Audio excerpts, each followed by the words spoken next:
Good evening, and welcome to my first audio recording. I'm starting with The Raven by Edgar Allan Poe. Once, upon a midnight dreary, while I pondered, weak and weary, over many a quaint and curious volume of forgotten lore, while I nodded, nearly napping, suddenly there came a tapping, as of someone gently rapping at my chamber door. "'Tis some visitor," I muttered, tapping at my chamber door. Only this, and nothing more. Ah, distinctly I remember it was in the bleak December, and each separate dying ember wrought its ghost upon the floor. Eagerly I wished the morrow. Vainly I had sought to borrow from my books surcease of sorrow, sorrow for the lost Lenore, for the rare and radiant maiden whom the angels name Lenore, nameless here for evermore. And the silken, sad, uncertain rustling of each purple curtain thrilled me, filled me with fantastic terrors never felt before, so that now, to still the beating of my heart, I stood repeating, "'Tis some visitor entreating entrance at my chamber door. Some late visitor entreating entrance at my chamber door. This it is, and nothing more." Presently my soul grew stronger, hesitating then no longer. "Sir," said I, "or madam, truly your forgiveness I implore.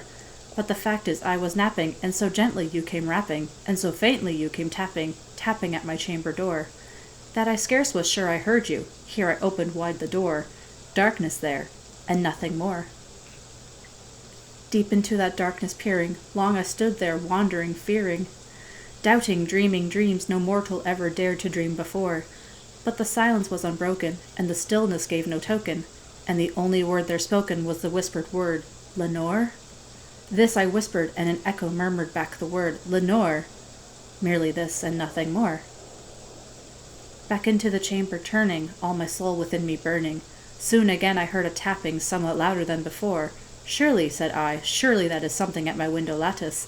Let me see, then, what thereat is, and this mystery explore. Let my heart be still a moment, and this mystery explore. 'Tis the wind, and nothing more."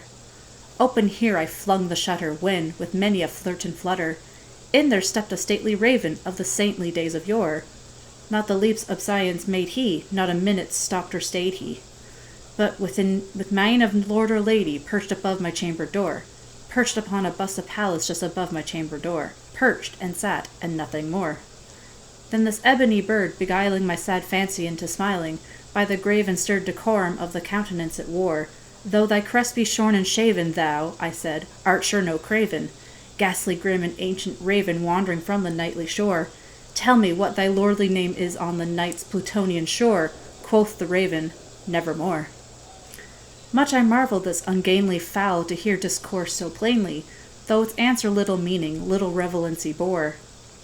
For we cannot help agreeing that no living human being ever yet was blessed with seeing bird above his chamber door, bird or beast upon the sculptured bust above his chamber door, with such name as Nevermore.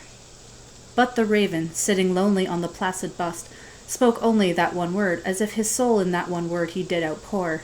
Nothing farther than he uttered, not a feather than he fluttered, till I scarcely more than muttered, "Other friends have flown before. On the morrow he will leave me, as my hopes have flown before." Then the bird said, "Nevermore."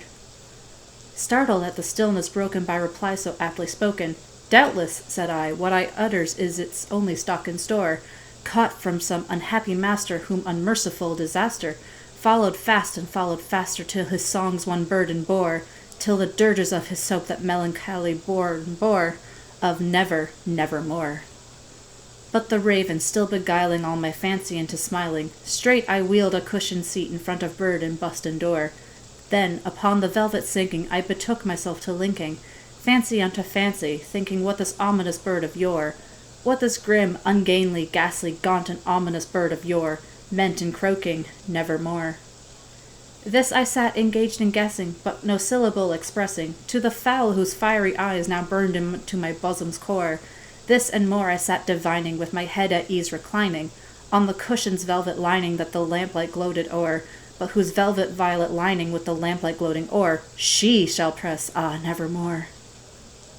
Then, methought, the air grew denser, perfumed from an unseen censer, swung by seraphim whose footfalls tinkled on the tufted floor. "Wretch," I cried, thy God hath lent thee, by these angels he hath sent thee, respite and nepenthe from thy memories of Lenore. Quaff, oh quaff this kind nepenthe, and forget this lost Lenore. Quoth the raven, nevermore. Prophet, said I, thing of evil, prophet still if bird or devil, whether tempter sent or whether tempest tossed thee here ashore, desolate yet all undaunted, on this desert land enchanted, on this home by horror haunted, tell me truly, I implore, is there balm in Gilead? Tell me, I implore. Quoth the raven, nevermore. Prophet, said I, thing of evil, prophet still, if bird or devil, by that heaven that bends above us, by that God we both adore, tell this soul with sorrow laden, if within the distant Aidenn it shall clasp a sainted maiden whom the angels name Lenore, clasp a rare and radiant maiden who the angels name Lenore. Quoth the raven, nevermore. Be that word or sign of parting, bird or fiend, I shrieked, upstarting. Get thee back into the tempest and the night's Plutonian shore. Leave no black plume as a token of that lie thy soul hath spoken.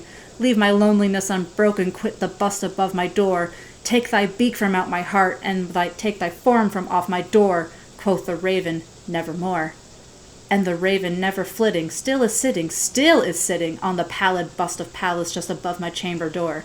And his eyes have all the seeming of a demon's that is dreaming, and the lamplight o'er him streaming throws his shadow on the floor. And my soul from out that shadow that lies floating on the floor shall be lifted nevermore.